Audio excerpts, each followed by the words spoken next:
Boa tarde a todos. Meu nome é Leda Vieira e eu sou coordenadora do programa de pós-graduação em Bioquímica e Imunologia. Hoje nós vamos proceder à defesa de tese de doutorado de Marcela Helena Gonçalves Pereira de Oliveira. É um dia muito importante para nós porque é a defesa da Marcela e é a nossa defesa de número 989. Se todos sobrevivermos ao coronavírus e sobrevivermos aos ataques do governo, que são constantes sobre a universidade, principalmente sobre a pós-graduação, nós devemos chegar à defesa de número 1000 neste ano. Nosso programa completou 50 anos em 2018. Eu vou explicar mais ou menos o que vai acontecer aqui. A Marcela fez concurso no nosso departamento, passou para realizar o doutorado, cumpriu os créditos com sucesso. Depois de cumpridos os créditos, ela foi para o laboratório e, junto com seu orientador, o professor Elton, eles formularam uma questão científica, uma pergunta científica, que ela respondeu usando várias estratégias experimentais. Ela compilou os resultados que ela obteve nesse documento que ela entregou para a banca e hoje a banca vai arguí-la sobre a maneira que ela abordou o problema, a interpretação dela dos dados e a maneira que ela discutiu os seus dados. A banca é constituída pelo professor Mauro Martins Teixeira, que é orientador do nosso programa. Muito obrigada, professor Mauro, por ter mais uma vez aceitado esse convite e aceitado participar dessa banca. A professora Ana Maria Caetano de Faria, também orientadora do nosso programa. Muito obrigada por ter aceitado o nosso convite. A professora Andréia Teixeira de Carvalho, do Instituto René Rachou da Fiocruz aqui de Minas. Andréia, muito obrigada mais uma vez pela sua colaboração, você está sempre presente aqui com a gente, nós somos muito gratos. E o professor Marcelo Torres Bosa, da Universidade Federal do Rio de Janeiro, que também é um colaborador constante nosso, não só nas defesas, como o Marcelo vem com frequência dar aula aqui para nós. Então, muito obrigada, Marcelo, por mais essa presença no nosso programa. Essa tese foi orientada pelo professor Elton da Costa Santiago, a quem eu agradeço mais essa colaboração conosco, e co-orientada pela professora Liz Ribeiro do Vale Antonelli, do Instituto René Rachou. Muito obrigada, Liz, por mais essa colaboração. Eu só queria dizer que essa defesa é mais uma prova da resiliência da universidade brasileira, né? Meu pai era professor universitário e ele me criou falando o seguinte: Leda, a universidade é indestrutível. E sem dúvida alguma, quer dizer, com todos esses ataques que a gente vem sofrendo e mais essa pandemia, que é uma coisa inédita, eu nunca vi isso acontecer. Eu estou aqui na universidade como professora há 32 anos e na UFMG desde 1970, porque eu entrei com 11 anos de idade no centro pedagógico. Então, assim, eu nunca vi uma coisa dessas na UFMG. E olha nós aqui galhardamente procedendo a essa defesa. Marcela, muito obrigada por você ter querido defender de qualquer jeito, reuniu-se comigo e com o Orlando, morrendo de medo de nos infectar, porque nós somos população de risco, né? O Orlando e eu somos maiores do que 60 anos. Mas, Marcela, então eu espero que essa sua bravura pague muito bem, e tanto hoje quanto no seu futuro. E eu espero que você se divirta muito hoje, viu? Muito obrigada a todos.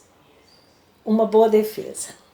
Leda, boa tarde a todos. Nós estamos aqui para a live de defesa de tese de doutorado da Marcela Gonçalves, né? E a Marcela, então, como a Leda falou, estudou sobre dengue, né, durante o seu doutorado e estudou a resposta reguladora em dengue. Para avaliar, então, a tese da Marcela e trazer contribuições e críticas, né, muito esperadas, nós temos uma banca que é composta por professores especialistas na área. E entre eles eu quero agradecer a todos os professores que leram a tese, sejam membros titulares, sejam membros suplentes da banca, né? Então nosso agradecimento vai para o professor Marcelo Bosa, o professor Marcelo ele é formado em medicina pela Universidade do Estado do Rio de Janeiro. Ele é mestre em biologia parasitária pela Fundação Oswaldo Cruz, tem doutorado em Biologia Celular e Molecular, também pela Fiocruz, e ele foi Research Fellow da Harvard School of Public Health. Atualmente ele é professor titular da Universidade Federal do Rio de Janeiro e recebeu recentemente a cátedra Capso-Born para lecionar no Museu Nacional de História Natural em Paris. Também ele é scholar da Fulbright na New York University School of Medicine. Quero agradecer também à professora Andréa Teixeira. A professora Andréa é formada em farmácia e bioquímica pela UFOP, tem doutorado em bioquímica e imunologia pela UFMG e tem pós-doutorado no Instituto René Rachou e no FDA.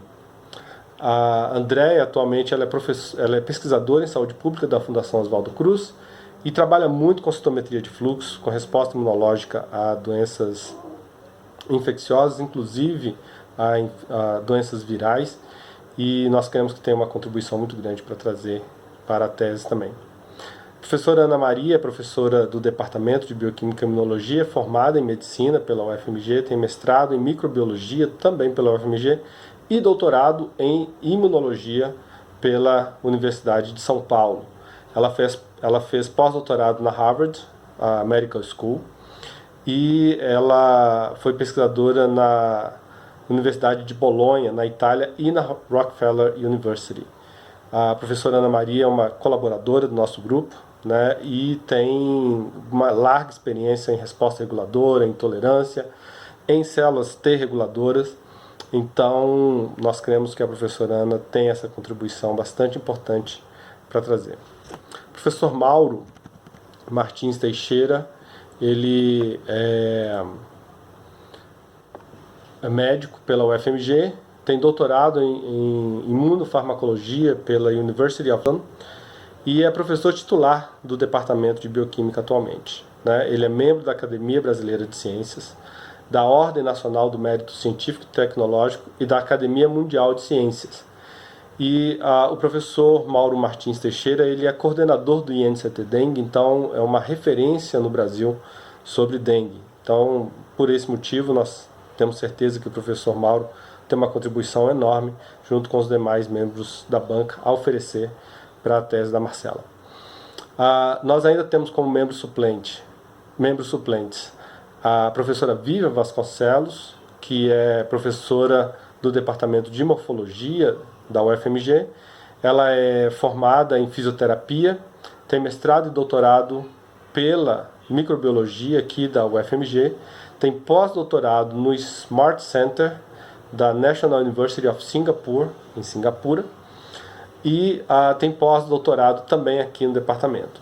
A Vivian tem uma grande experiência em resposta imunológica à dengue, então essa tese realmente seria, a contribuição dela nessa tese é muito importante. Nós temos certeza que a Vivian pode trazer uma contribuição legal. E a professora Maria de Fátima, ela também é professora do Departamento de Bioquímica e Imunologia.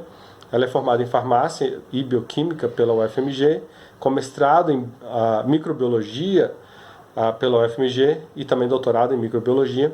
Tem pós-doutorado na Rockefeller University e já foi pesquisadora visitante do National Institute of Medical Research em Londres, também na Yale University School of Medicine e no Skirball Institute of Biomolecular Medicine da New York University. Então eu agradeço muito aos membros da banca por terem lido, por terem investido um tempo, né, para analisar e criticar a tese da Marcela, criticar o nosso trabalho. Nós estamos ansiosos por receber um feedback, porque a Marcela já publicou um paper, mas o paper mais importante dela está aí na tese e está vindo, será publicado em breve. Tá? A Marcela então agora vai ter cerca de 40, 50 minutos para apresentar a sua tese. E logo após a apresentação da tese, a arguição oral será feita numa sala virtual, para onde eu, Marcela, a Liz, que é a co-orientadora da Marcela, e os membros da banca irão se dirigir. Tá? Essa sala é de acesso aberto, então quem quiser poderá participar, poderá assistir à arguição, mas eu vou pedir a todos que não sejam membros da banca que, quando entrarem na sala, entrem apenas como ouvintes e não liguem seu microfone. Tá? Isso para a gente é muito importante para manter a organização da discussão no local. Tá ok? Então, Marcela, a palavra é toda sua e boa apresentação. Muito obrigado.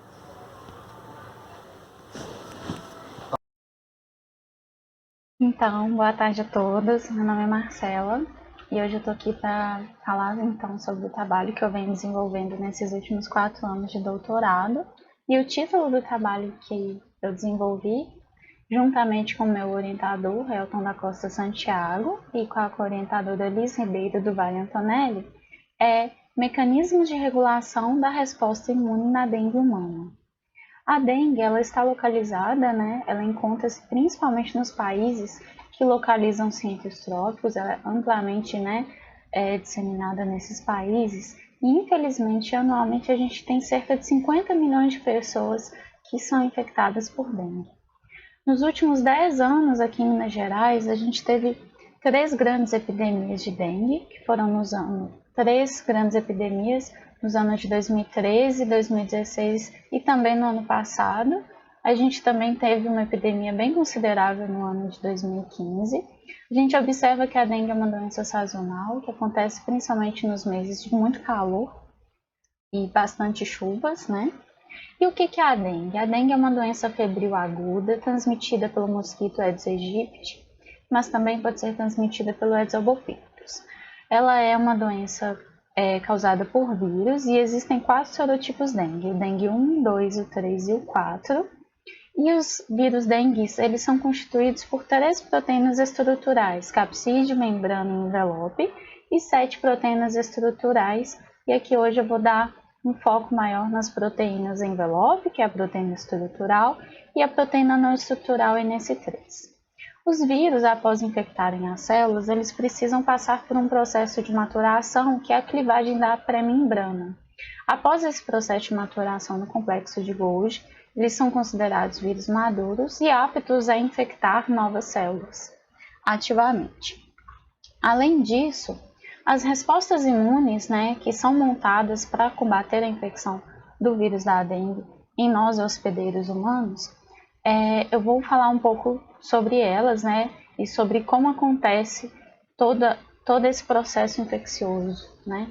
Então, o mosquito infectado pelo vírus dengue, ele pica o hospedeiro e após um período de incubação de cerca de 3 a 7 dias, né, a gente tem um aumento na carga viral, então assim, os vírus começam a se multiplicar exponencialmente e a gente tem essa viremia elevada. Durante esse período de viremia elevada, nesses primeiros dias, a gente tem então o início dos sintomas relacionados à dengue. E um dos sintomas mais característicos é a febre, né? Durante esse período de 5 dias, né, de início de sintomas, ou seja, nesses primeiros dias, a gente tem a resposta imune inata atuando, né, a fim de combater a infecção do vírus. E a resposta imune inata, ela é composta por macrófagos, por células IL-6, por NKs e também por células dendríticas. Todas essas células têm a capacidade de produzir vários tipos de citocinas, né, justamente no intuito de eliminar esse patógeno. A resposta imune inata, ela também vai induzir a recrutar a resposta imune adaptativa, que é composta por linfócitos TCD8, linfócitos TCD4, que tem a capacidade também de produzir citocinas para eliminar esse patógeno, e também temos linfócitos B, que produzem anticorpos, né? E que no caso, essa resposta imune adaptativa, ela surge, né, justamente quando coincide a diminuição da carga viral, né? Os linfócitos B também nesse período a gente tem o pico da produção de IgM, que é uma forma de diagnosticar se a pessoa foi acometida por dengue, né? Então a gente busca saber se tem a presença de IgM contra o dengue, né, específico.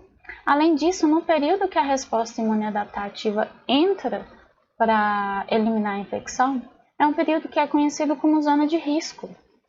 é um período crítico para a doença da dengue, pois é um período que algumas pessoas podem desenvolver uma imunopatologia, enquanto outras vão ter a resolução da infecção. E para explicar, então, para classificar, né, as pessoas que possuem dengue, a Organização Mundial da Saúde, né, dividiu em 3 categorias: os pacientes que não apresentam sinais de alarme, que são os casos mais conhecidos, né, que é dengue leve, dengue clássica, e nesse grupo também estão incluídos os casos assintomáticos.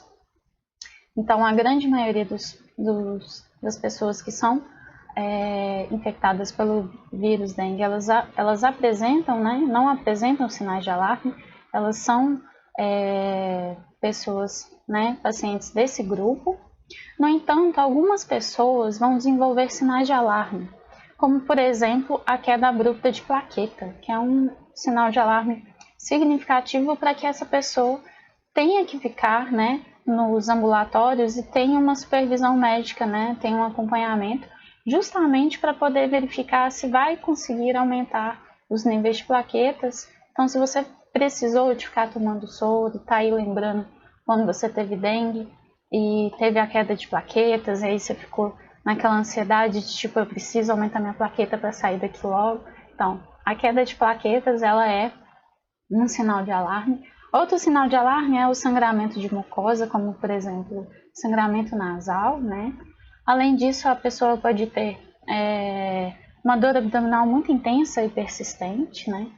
E, infelizmente, alguns pacientes podem evoluir para o quadro mais grave da doença, que é caracterizado pela presença de um extravasamento plasmático significativo, uma hemorragia grave e também pode levar ao comprometimento de alguns órgãos, como o fígado e o coração. Então, essas pessoas que desenvolvem sinais de alarme, diferente das pessoas que não apresentam sinais de alarme, é bem característico, né? E a ciência está aí para tentar explicar o porquê de alguns pacientes desenvolverem esses sinais de alarme e outros não. E existem 2 principais teorias, né, elaboradas a fim de tentar elucidar a imunopatogênese da dengue, que é o pecado antigênico original e o aumento dependente de anticorpos. Segundo o pecado antigênico original, haveria uma preferência, né, em selecionar linfócitos B de memória com capacidade de reatividade cruzada durante uma infecção secundária heterotípica. Porém, esses linfócitos T de memória, que não são específicos para o novo sorotipo ao qual a pessoa está sendo, né, acometida, eles não conseguiriam controlar eficientemente a viremia, o que levaria a um aumento na produção de citocinas, que é conhecido como tempestade de citocinas. Por outro lado, né, os linfócitos B que produzem então os anticorpos, durante uma infecção secundária heterotípica haveria a presença desses anticorpos e seriam anticorpos não neutralizantes, mas com a capacidade de reatividade cruzada, né, em reconhecer esse novo sorotipo e também se ligar a esse novo vírus dengue, inclusive aqueles vírus imaturos que não têm a capacidade de infectar uma célula ativa.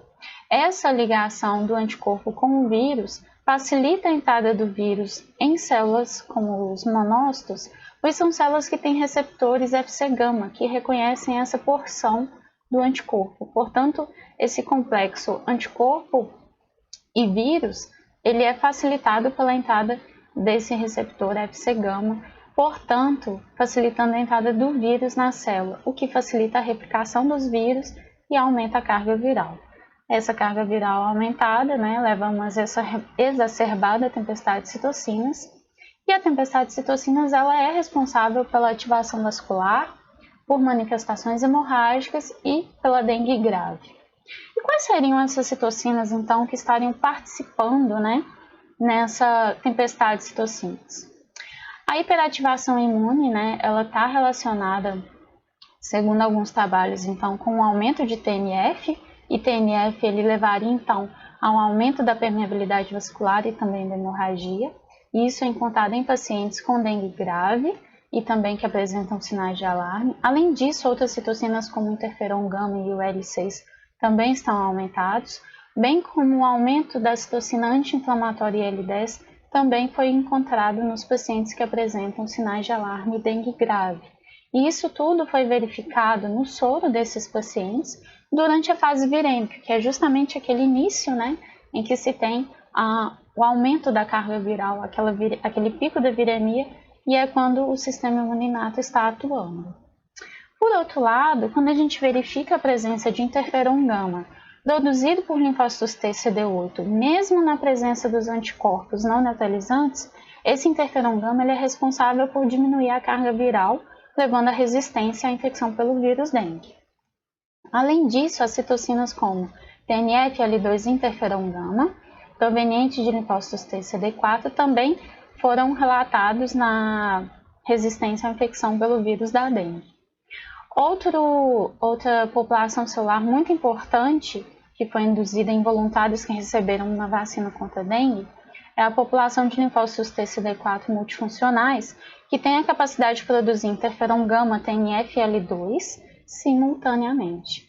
Então, a gente consegue ver um papel, né, uma dualidade na função dessas citocinas inflamatórias, né, podendo então levar o indivíduo a apresentar casos graves ou então a resolver a infecção e fazer com que esse indivíduo nem desenvolva uma imunopatologia. Será que a origem dessas citocinas, né, não seria importante para poder estar, então, sendo a responsável, né, no papel dessas citocinas, né? Será que essa dualidade me desculpe, deixa eu formular melhor.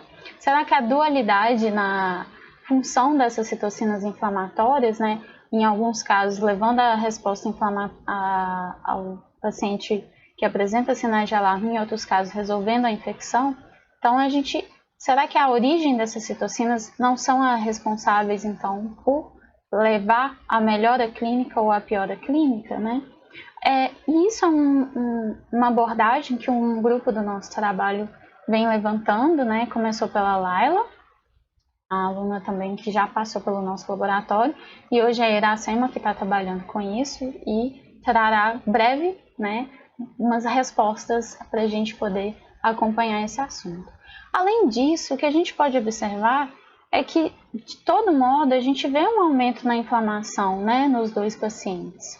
A gente se perguntou, então, será que além de tudo isso, está havendo um equilíbrio entre as respostas? Será que a resposta pró-inflamatória não está desequilibrada com relação à resposta anti-inflamatória nos pacientes que apresentam dengue grave e apresentam sinais de alarme?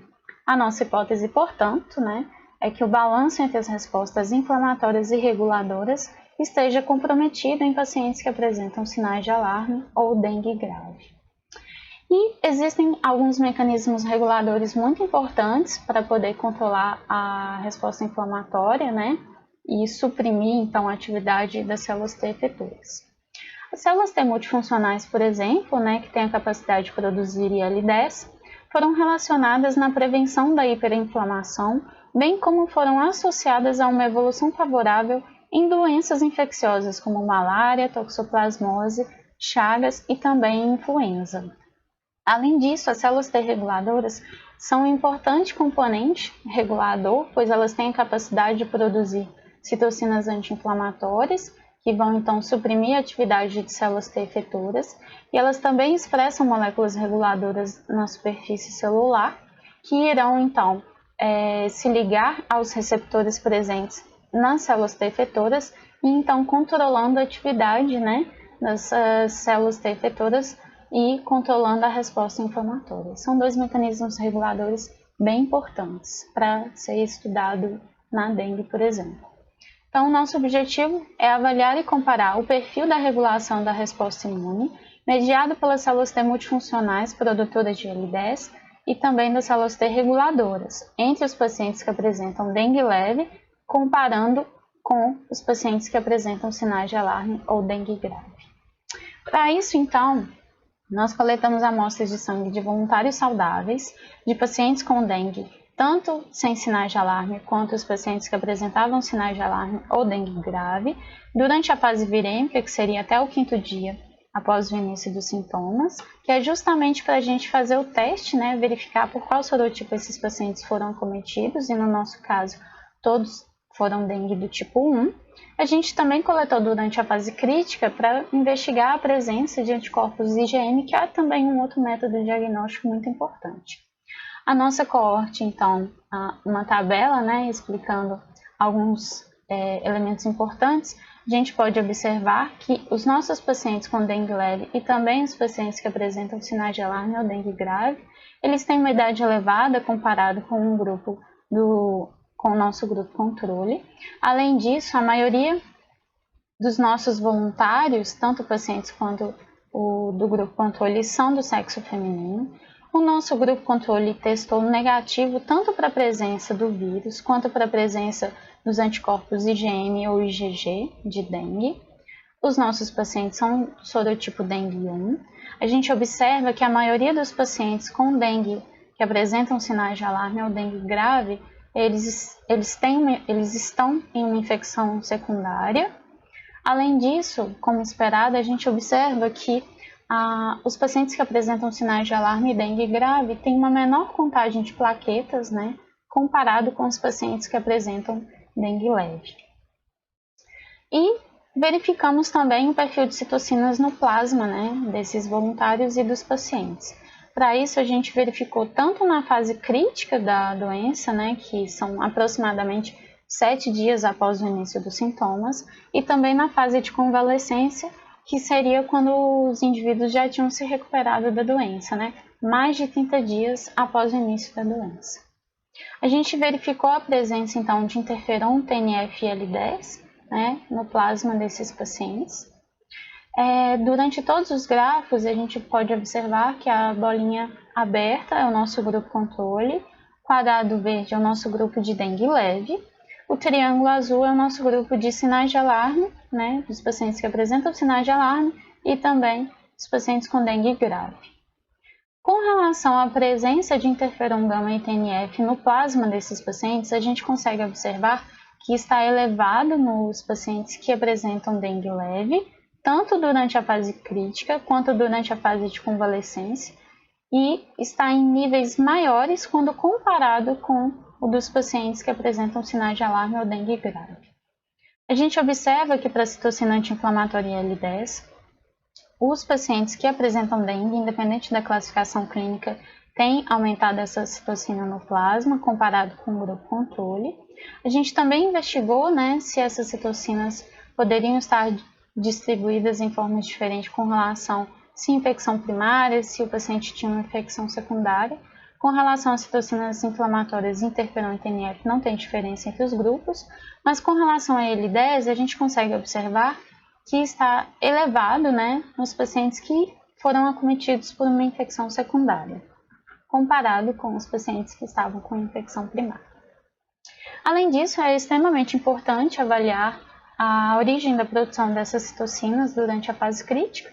A gente verificou, então, se as células TCD8 e se as células TCD4 tinham capacidade de produzir essas citocinas.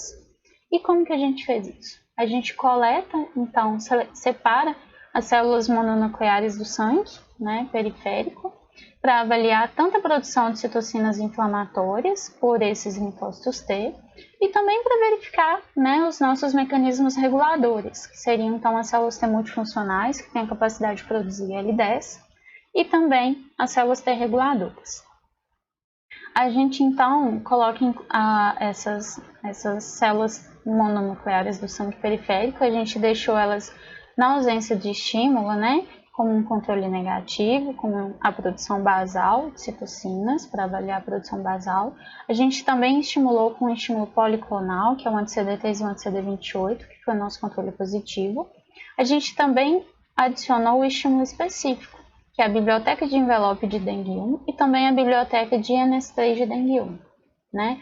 Depois disso, a gente fez uma marcação com os anticorpos e, em seguida, a gente leva para adquirir no Fortessa, na Fiocruz. No início da marcação está todo mundo feliz, animado, e no final da marcação, 13 horas depois, todo mundo morrendo de fome, querendo ir embora para casa dormir. Mas é assim mesmo. E como que a gente fez, então, para verificar esses linfócitos, né? a gente precisa separar os linfócitos por tamanho e granulosidade, são células pequenas e pouco granulosas.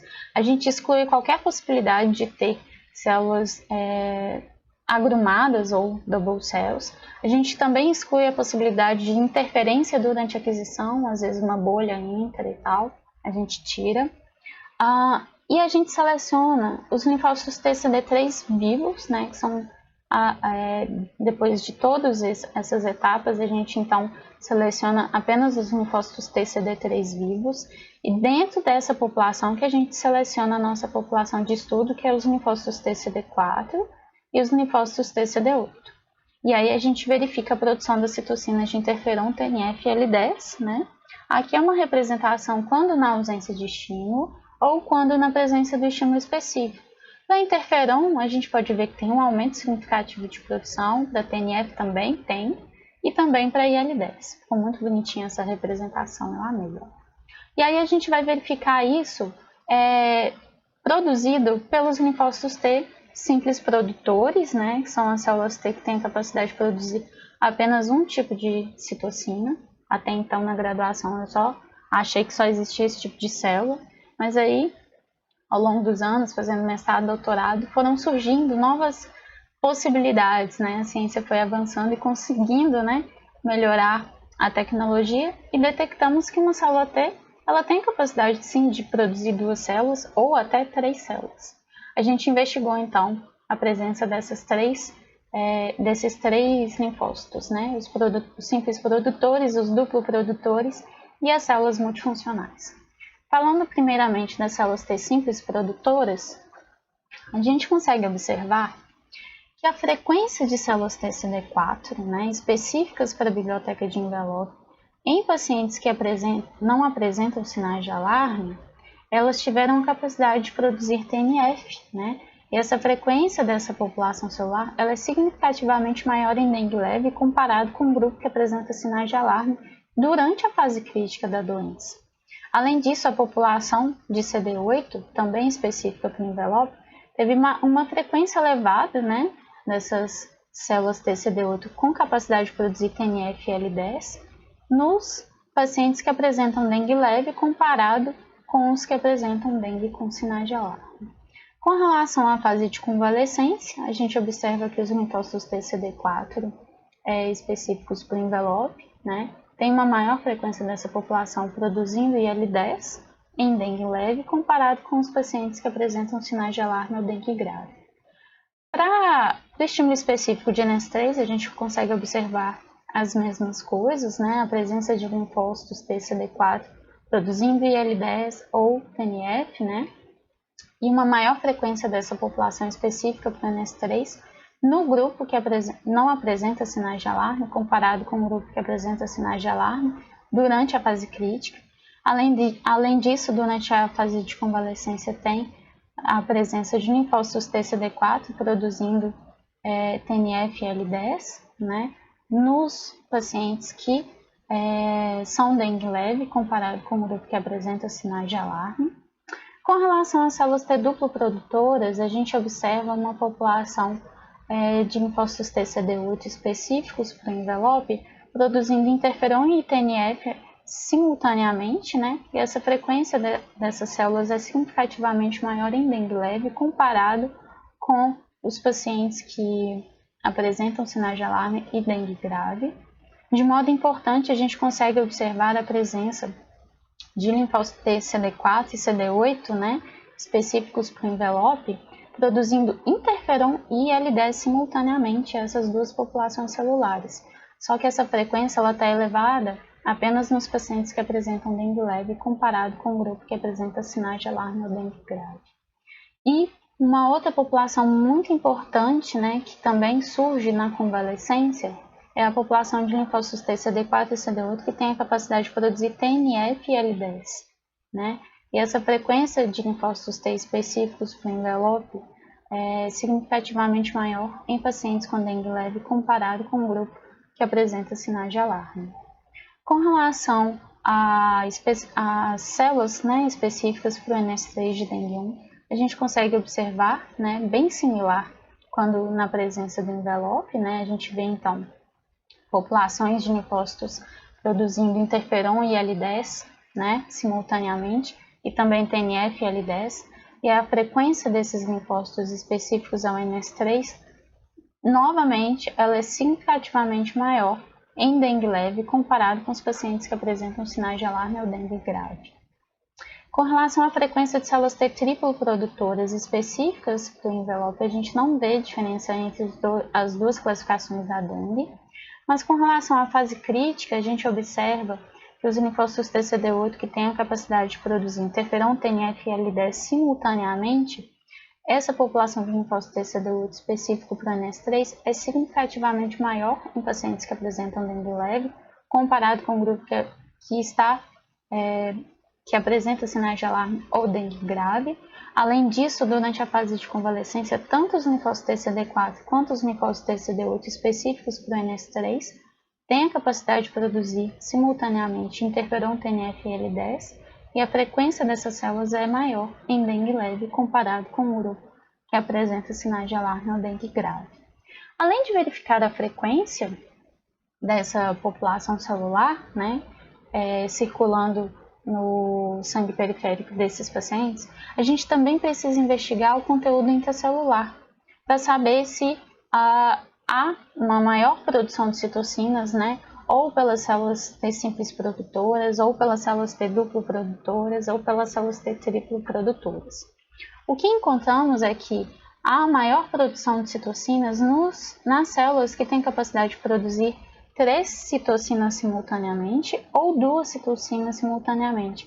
E essa produção ela é significativamente maior quando a gente compara com as células T simples produtoras. Portanto, isso sugere, né, para a gente que esse conteúdo, né, de citocinas, ele está sendo produzido das células T que têm capacidade de produzir 2 ou mais citocinas. Elas são extremamente importantes. Além delas estarem mais frequentes, né, na população de dengue leve, ter uma frequência delas ali e serem específicas para o vírus, elas têm uma maior capacidade de produzir citocinas comparado com as células T que produzem apenas um tipo de citocina. É muito importante esse dado, gente. Eu vou reforçar isso porque a gente consegue observar o quanto a presença dessas células duplo produtoras e triplo produtoras correlaciona-se positivamente com um parâmetro de evolução clínica primordial, que é a contagem de plaquetas. A gente consegue observar que quando na presença de células T duplo produtoras interferon gama e IL-10, interferon gama e TNF, ou na presença das células T multifuncionais produtoras de IL-10, há uma correlação, né, na presença dessas células, uma correlação positiva com maiores níveis de contagem de plaquetas.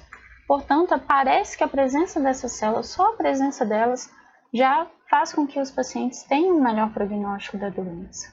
Muito relevante esse dado. A gente também verifica, né, a origem, né, a indução, né, o porquê dessas células multifuncionais começarem a produzir essa IL-10.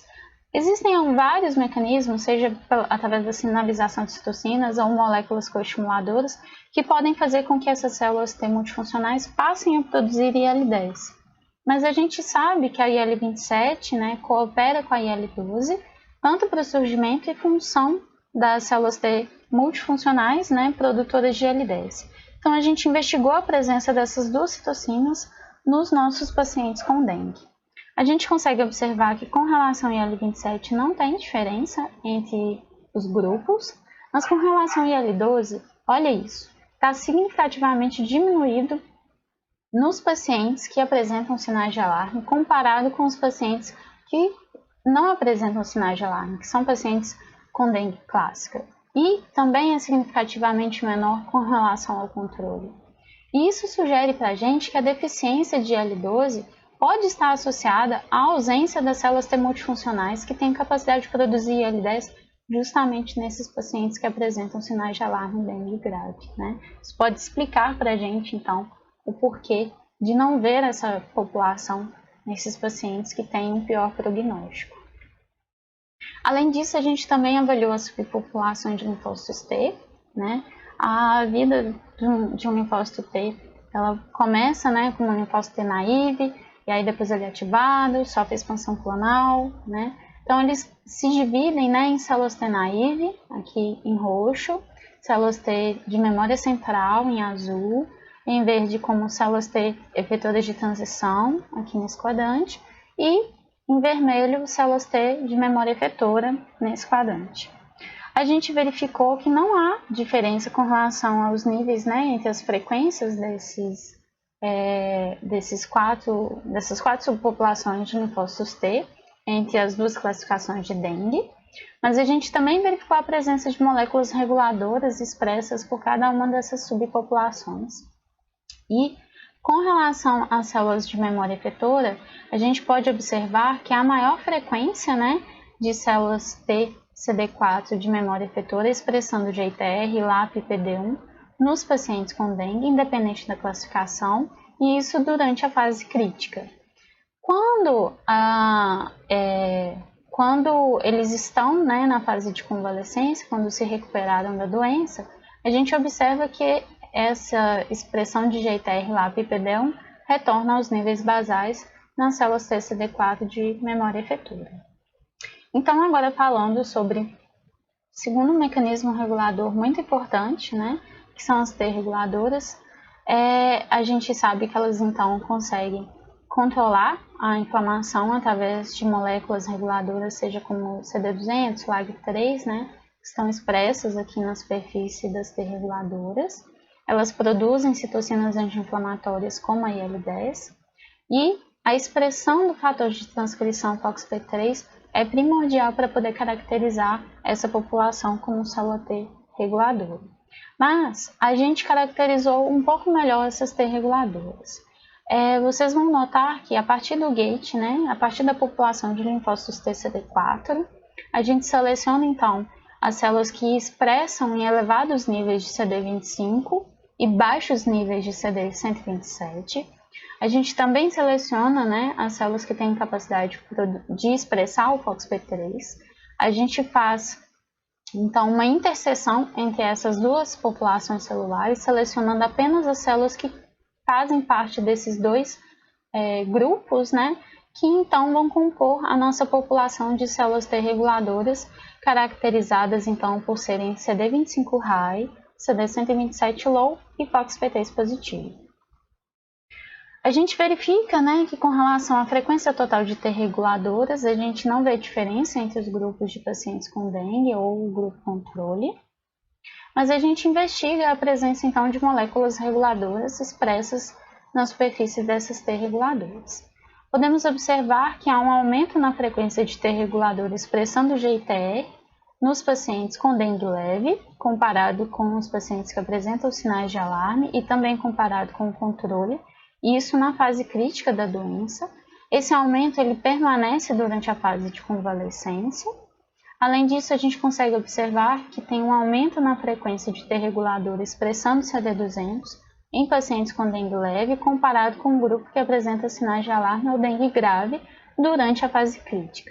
Com relação à frequência de T reguladoras LAP positiva, a gente não vê diferença entre os grupos e também não vemos diferença entre as T reguladoras que expressam PD1. Já com relação à frequência de T reguladora expressando CD226, a gente observa que a dengue ela induz, né, maior frequência dessas células, né, na fase crítica da doença, pois ela está elevada comparado com o grupo controle. Além disso, a dengue, independente da classificação clínica, também eleva a frequência de T reguladora CTLA4 positiva, tanto na fase crítica da doença por dengue, quanto na fase de convalescência. A gente observa que os pacientes que apresentam dengue leve na fase de convalescência têm uma frequência de T reguladora LAG3 positiva significativamente menor comparado com um grupo que apresenta sinais de alarme e também comparado com o controle. A gente também verifica o nível de expressão dessas moléculas nas T reguladoras, se estão expressando mais ou se está com uma expressão diminuída. Com relação à expressão, então, de GITR pelas T reguladoras, a gente não vê diferença entre os grupos, a gente também não vê diferença com relação à expressão de LAP entre os grupos analisados. Com relação à expressão de CD200 das T reguladoras provenientes do grupo que apresenta sinais de alarme ou dengue grave, a gente vê que tem uma expressão diminuída nesse grupo, nas T reguladoras desse grupo, comparado com as T reguladoras dos pacientes que apresentam dengue leve e também comparado com as T reguladoras do grupo controle. Com relação à expressão de PD1, a gente não vê diferença entre os grupos. Com relação à expressão de CD226 pelas T reguladoras dos pacientes com dengue durante a fase crítica, a gente vê que é uma expressão significativamente menor comparado com o grupo controle, mas que na fase de convalescência o grupo de T reguladora dos pacientes que não apresentam sinais de alarme, essas T reguladoras recuperam a expressão de CD226, mas o mesmo não pode ser observado para as T reguladoras dos pacientes que apresentam sinais de alarme e dengue grave. A gente observa que tem um aumento na expressão de CTLA4 pelas T reguladoras dos pacientes com dengue leve durante a fase de convalescência, comparado com o grupo controle. A gente observa também que as T reguladoras provenientes dos pacientes que apresentam dengue leve têm uma expressão significativamente menor de LAG3 durante a fase de convalescência, comparado com as T reguladoras dos pacientes que apresentam sinais de alarme ou dengue grave, e essa diminuição ela é percebida também quando comparado com o grupo controle. Além disso, a infecção por dengue, independente da classificação, diminui a expressão de LAG3 nas T reguladoras dos pacientes com dengue durante a fase crítica, comparado com o grupo controle. Além de verificar a expressão de moléculas reguladoras, outro fator importante é a produção de citocinas. A gente verificou então a produção de IL-10 por essas T reguladoras. Aqui é só para facilitar a visualização de quando na ausência do estímulo ou na presença de um estímulo específico, em um grupo controle, em um paciente que apresenta dengue leve e em uma paciente que apresenta sinais de alarme. A gente vê que não tem uma produção aumentada de IL-10 na presença do estímulo específico para o grupo controle e também para os pacientes que apresentam sinais de alarme, mas a gente vê um aumento na produção de IL-10 para as T reguladoras dos pacientes com dengue leve.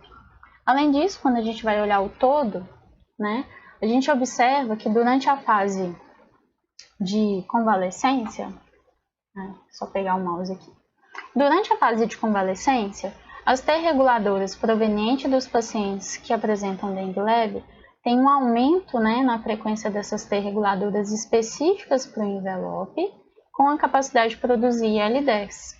Isso nos pacientes que apresentam dengue leve durante a fase de convalescência. Outro dado importante é que encontramos T reguladoras nos pacientes com dengue leve, específicos para a biblioteca de NS3, com a capacidade de produzir IL-10 durante a fase crítica da doença em pacientes com dengue leve. O mesmo não pode ser observado nas T reguladoras provenientes do grupo que apresenta sinais de alarme ou dengue grave. Então, é importante a gente relembrar o dado de que haviam células T reguladoras com a capacidade de expressar GITR e também CD200 nos pacientes com dengue leve, e essa frequência estava significativamente maior nesse grupo. Além disso, as T reguladoras, a gente acabou de ver desse grupo, tem a capacidade de produzir IL-10 na presença do estímulo específico. A gente fez então uma correlação entre essas três populações celulares. A frequência de T reguladora expressando CD200 ou a frequência de T reguladora expressando GITR correlacionando com a frequência de T reguladora produzindo IL-10 na presença do estímulo específico. O que podemos observar é que, independente do estímulo utilizado, seja o envelope ou NS3, seja durante a fase crítica da doença ou durante a fase de convalescência, a gente tem uma correlação positiva entre as T reguladoras que expressam GITR e as T reguladoras que produzem IL-10 na presença do estímulo específico. Outro dado muito lindo e importante é que a gente consegue verificar a colocalização, né, de T reguladoras produzindo IL-10 na presença do estímulo específico e também T reguladoras que estão expressando GITR. Aqui a gente consegue ver que são as mesmas T reguladoras, então, que expressam GITR, são elas que estão produzindo IL-10 específico. Esse dado também foi muito legal, interessante, porque abriu uma luz para a gente poder investigar isso, uma fonte. A gente verificou que as T reguladoras provenientes dos nossos voluntários saudáveis produziram IL-10 na presença do estímulo específico. Então a gente resolveu investigar a origem das T reguladoras. As células T, elas saem do timo, né, vão para a periferia, são células T naive, são ativadas, e na periferia elas podem ser induzidas a expressar o fator de transcrição FOXP3. Portanto, elas são T reguladoras induzidas, né? É um grupo das T reguladoras.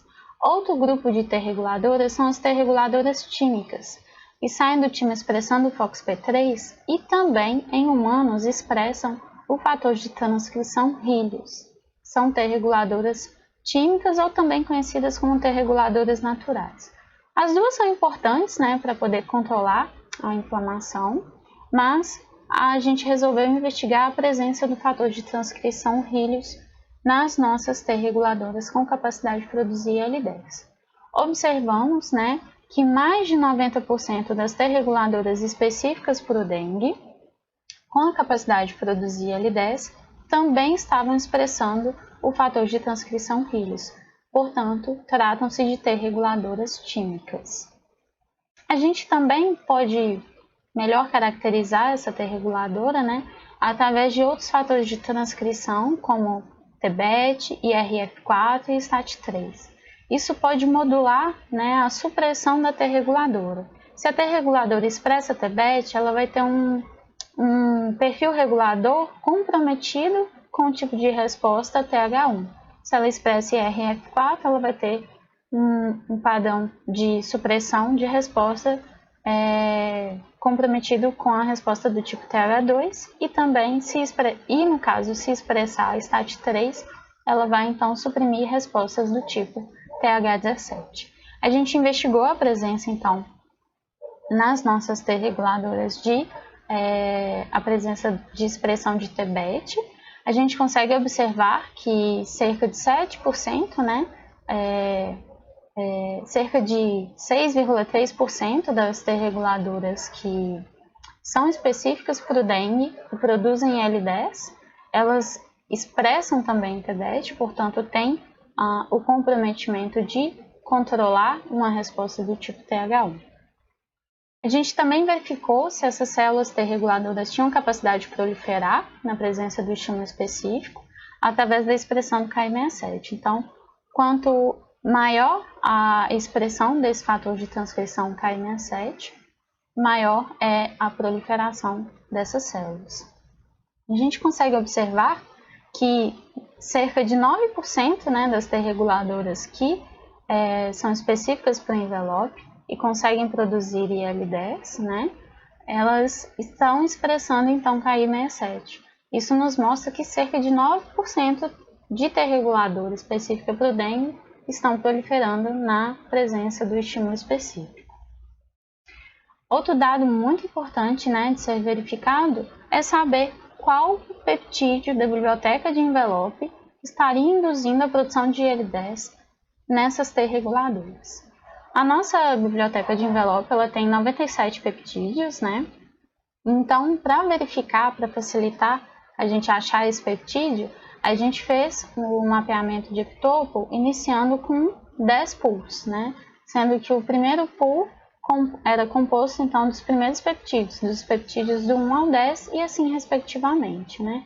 Assim a gente consegue ter uma noção da localização do peptídeo em toda a extensão da biblioteca para saber qual o peptídeo que estaria induzindo a produção. Aqui a gente tem a representação das T reguladoras na ausência do estímulo específico, na presença dos pools, né, dos 10 pools, aqui em azul, e em vermelho na presença do estímulo policlonal anti-CD3 e anti-CD28. Nas amostras testadas, a gente consegue observar que o pool número 8, o pool número 9 e o pool número 10 foram os 3 pools que mais induziram, né, mais tiveram capacidade de induzir a T reguladora a produzir L10. Além disso, a gente consegue observar que o pool número 9, ele foi o que teve a maior intensidade de resposta, ou seja, a maior razão entre a presença desse estímulo comparado com o meio. A gente então resolveu investigar melhor os peptídeos que estavam presentes nesse pool 9, separando cada um desses peptídeos e colocando essas T reguladoras em cultura com um peptídeo em cada, testando para cada um dos peptídeos separadamente. A gente consegue observar, né, quando a gente faz isso, que nas amostras testadas, as T reguladoras que foram estimuladas com o peptídeo número 81, o número 88 e o número 89 tiveram maior produção de L10, né, na presença desses 3 peptídeos. Além disso, a gente consegue ver que esses 3 peptídeos, o 81, o 88 e também o 89, tiveram maior intensidade de resposta, portanto, induzindo aí uma grande produção de L10 por essas T reguladoras. Para finalizar, a gente também comparou a produção de L10 pelas T reguladoras e as células que não expressavam o fator de transcrição FOXP3. Com relação à frequência de células que não expressam o fator de FOXP3, mas têm a capacidade de produzir L10, essas células são mais frequentes, né, no sangue periférico, comparado com as T reguladoras, né, isso era esperado. No entanto, com relação à produção, né, de L10, a gente consegue observar que as T reguladoras elas têm uma maior capacidade de produzir L10 comparado com as células T FOXP3 negativas. Então, é extremamente importante a presença de uma T reguladora. A L10 ela sugere para a gente, né, que ela vem principalmente das células T reguladoras FOXP3 positivas. Então, concluindo o trabalho, a gente sabe que durante uma infecção a gente vai ter então a indução da resposta imune inata, a fim de combater esse patógeno, produzindo citocinas.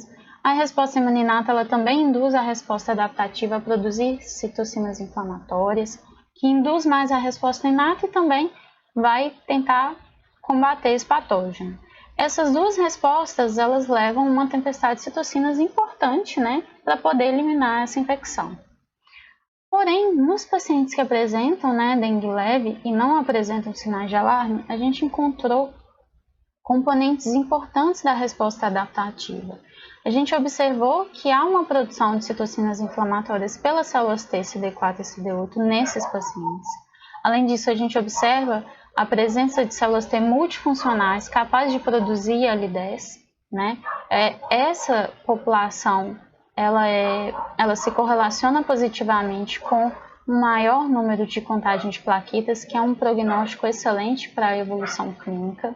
Além disso, essa população ela pode sim contribuir para controlar a resposta imunológica, para controlar a própria resposta adaptativa, e isso dá um controle, então, nessa tempestade de citocinas.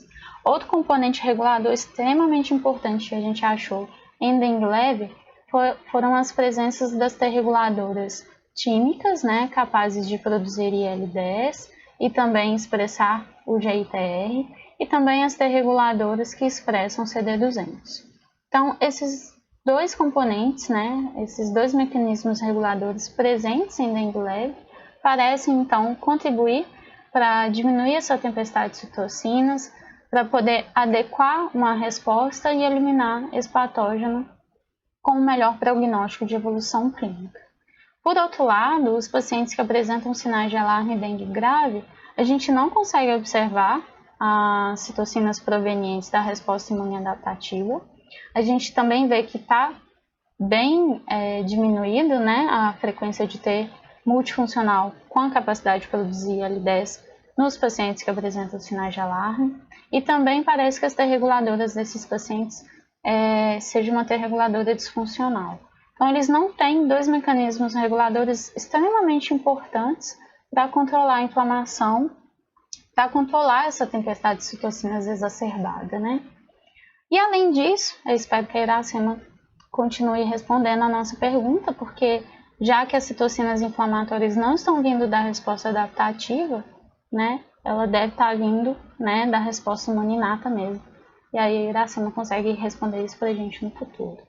Mas, só para finalizar então, o grande achado do nosso trabalho é que a dengue leve, ela é caracterizada por ter dois mecanismos reguladores extremamente importantes, né, que correlacionam-se com um bom prognóstico de evolução clínica, e esses mecanismos reguladores, então, eles estariam controlando uma tempestade de citocinas, facilitando a eliminação do vírus, né, e corroboram com um melhor prognóstico de evolução clínica. Eu gostaria imensamente de agradecer a presença de todos vocês que estão aí do outro lado da tela. Agradeço imensamente ao professor Elton da Costa Santiago pela oportunidade que ele me deu lá atrás. Agradeço imensamente a Alice, né, por ter aceitado me orientar. Ela é a diva da citometria para sempre, para mim. Ela é diva muito, muito, muito, muito diva. Agradeço a Martinha, porque assim, eu acho que eu era a IC mais difícil que ela teve, apesar de eu não ter sido IC, mas a Martinha foi meu braço direito ali naquele primeiro ano, né? E eu assim, super empolgada, feliz, mas também com medo de fazer qualquer coisa errada. Na hora que ela falava assim, nossa, você já viu quanto que custa esse tubinho de anticorpo? Só tem 500 microlitros, R$3.000, tem que prestar atenção. E eu ficava assim, meu Deus, R$3.000, dinheiro público, é meu dinheiro, não posso errar, não posso errar. Eu era louca, né, do tipo, não posso errar, e começava a chorar se errasse. Agradeço imensamente a toda essa equipe de laboratório, os alunos do professor Elton, e são meus amigos lá no laboratório. E eu falo que são amigos porque, assim, eles me ajudam tanto na parte de laboratório também, quanto na parte pessoal mesmo, né? Ali tá todo mundo muito unido, graças a Deus. Agradeço muito a Camila, porque ela foi meu primeiro braço direito também no laboratório, me ajudou muito com essa parte de citometria de fluxo. Agradeço muito a Gabi, que não está aqui nas fotos, mas hoje ela faz doutorado na parasitologia. Ela me ajudou muito nas primeiras coletas. Muito obrigada, Gabi. Agradeço muito a Michele, a Laila, que também pegou esse trabalho de dengue, e a Iracema, porque assim, são longas jornadas de coleta, né, de hospital. Agradeço muito a Stephanie, a Mari, o Gregório, a Gabi que foi C, a Rafa também foi C, o Léo foi C, o Tertuliano. Agradeço ao Francisco, sorrisão colombiano, presente todos os dias e que mantém essa alegria, essa felicidade todos os dias. Agradeço toda essa estrutura que a gente tem, né, tanto na UFMG quanto na Fiocruz, quanto a estrutura dos laboratórios, né. Agradeço a 3 pessoas que não estão aqui, não tive tempo mesmo de colocar, mas foram muito importantes ano passado, que foi a Alice, o Bruno e o professor Maurício. Eles abriram as portas lá no laboratório e dos hospitais. A gente conseguiu coletar várias amostras ano passado lá para a gente continuar vários trabalhos que a gente tem em andamento de dengue. E é isso, gente. Pesquisa é só emoção. E eu gosto de finalizar com essa frase porque realmente eu acredito muito nisso, né? O trabalho é um amor que se tornou visível. E eu faço ciência por amor. Eu amo muito o que eu faço. E eu espero que eu possa contribuir aí com a educação, com a ciência. E é isso. Muito obrigada a todos. Beijos. Obrigado, Marcela. Agora, terminada essa parte da apresentação, né, oral, a gente vai para a sala virtual. O endereço vai ficar aqui embaixo, tá? Então é só copiar esse endereço e ir para a sala. Os membros da banca e os orientadores devem entrar com o microfone habilitado. Agora, todos os demais eu peço que entrem sem habilitar o microfone, entrem apenas como ouvintes, para que isso não interfira na arguição da Marcela, tá? Muito obrigado e a gente se vê lá.